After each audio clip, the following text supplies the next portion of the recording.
Mr. Mendel. Yeah. This is your microphone, heck yeah.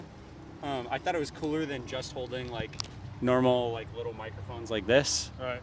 Holding a flower Yeah, out of nice. a book. Yeah, it's pretty creative. Okay, so I'm James, just moved here, interviewing 100 people. I've asked the same 3 questions to all 100 people, Okay. or 99 people, I should say. And my goal is, at the end of this, I'll do a potluck with everybody from all of the 5 boroughs.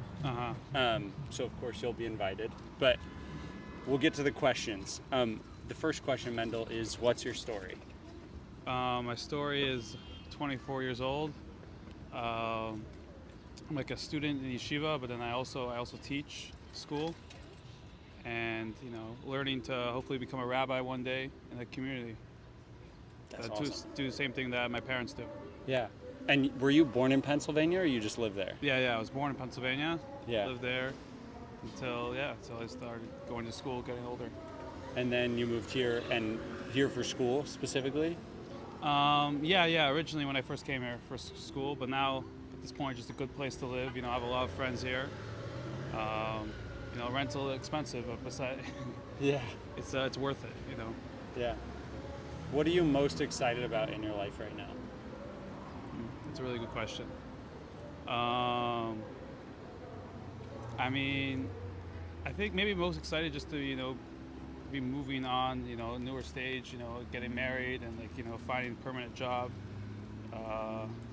It's been a few years of just, not just kind of in between, excited to move on to the next stage maybe.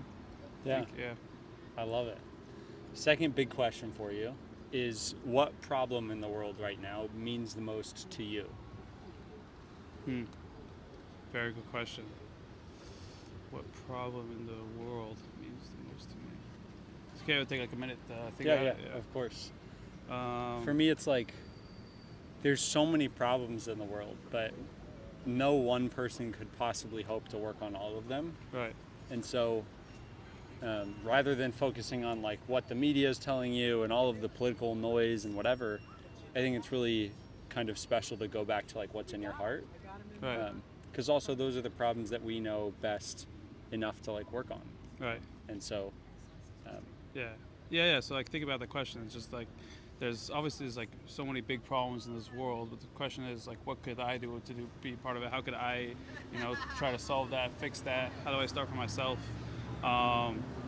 Maybe something that I try to do is not talk badly about other people. Also, like give off a positive attitude to people. Not try to be rude or angry. Sometimes you just want to let out all your anger on someone else, but it's really not the right thing to do. So, and then just treating each other kind. This probably sounds pretty generic, but it's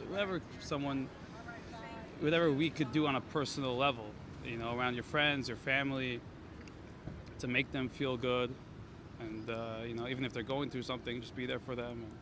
And, Do you find that to be a problem right now? Is that like there's negativity in the world? I think that a lot of people struggle with, they think about themselves too much, that they're, more humans are just naturally, more egotistical in a way, and everyone's thinking about their own, sometimes either their own, just themselves, or just like maybe their group, not thinking about other groups. Putting themselves higher above other people. So I think, a lot of people, I think it's a big problem that, they're not thinking about the general public. They're not just thinking small terms on myself. Oh, this makes me feel better, so I'm going to do it, even though what it's going to do to another person? How's that going to make someone else feel? So I think it's a lot of people struggle with that. Yeah. This is an idea in psychology, and they've given it the name in-groups and out-groups. And like the experiments that they've run on this is like they'll put a ton of kids in a room and give them all different colored shirts, and people tend to group up by the color of their shirt. Interesting. So they assign an in-group to, like, if I have a white shirt on, everybody with white shirts is in my in-group. Everybody without a white shirt is the out-groups. Yeah. And the way that it's shown people increase their confidence naturally is by putting down the out-group rather than putting up, or like you know, Right. complementing their in-group. Yeah. And so it's a thing that is a learned skill of, instead of putting down other people, you can put up yourself. Right. Like it's not actually about how you are in relation to them, but more how you are in relation to yourself. Yeah, this reminds me exactly of it. There's a famous story of like one of the, like our rabbis, and like it happened like 100 years ago, let's say, and it was two brothers, an older brother and a younger brother. But the younger brother was taller, so the older brother dug a hole, and put the brother inside. Look, now you're shorter than me. And he says, no, the way you should do it is lift yourself up. You know, don't put others down to make yourself bigger.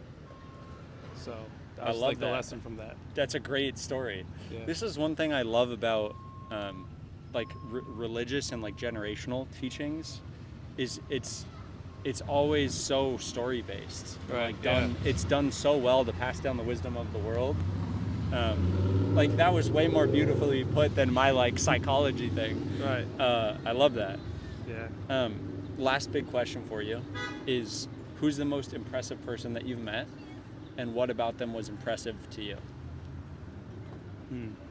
I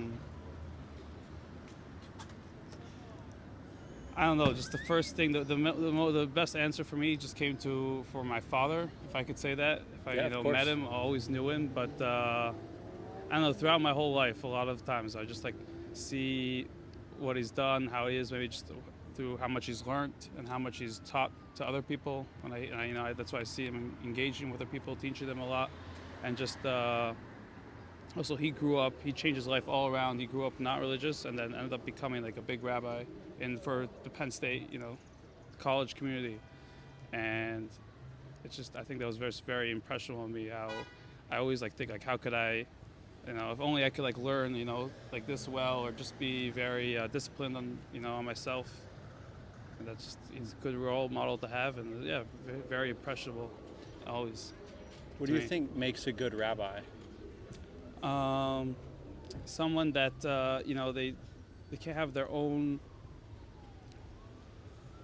Let's say sometimes they can't be in it for themselves for, like, let's say the money or the power, the leadership. Real leader. He's just there for whatever the community needs. He's obviously to uplift them. A big rabbi is helping them also, obviously, in their Judaism and their faith.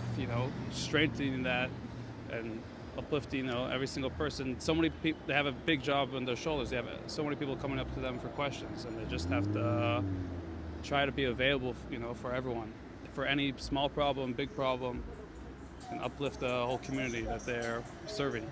Yeah. Sure. Last question, not a big question. It's more of like a advice question, kind of. I just moved to New York City. You've been here for a few years. Yeah. Instead of asking people for New York advice, I'm asking for New York challenges. Oh, interesting. So some of the challenges I've gotten, to give you, some like general sense of it, is ride on the subway across the Brooklyn Bridge, but ride between the cars. Okay. To look out. Interesting. Or ride a bike at midnight through Central Park alone. Oh, okay. Or like make 5 people smile today, or like walk to the Bronx. What is a New York challenge you would give to me? Let's try to give you a challenge. Trying to think of something I've done or something.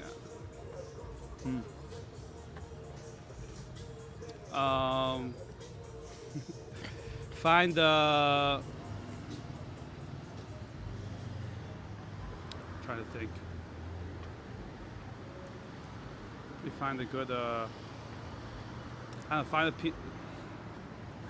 So find a pizza place that's open in like 3 a.m. and go there with your friends. It's a good challenge. Yeah. That's a very New York thing to do. Right, yeah.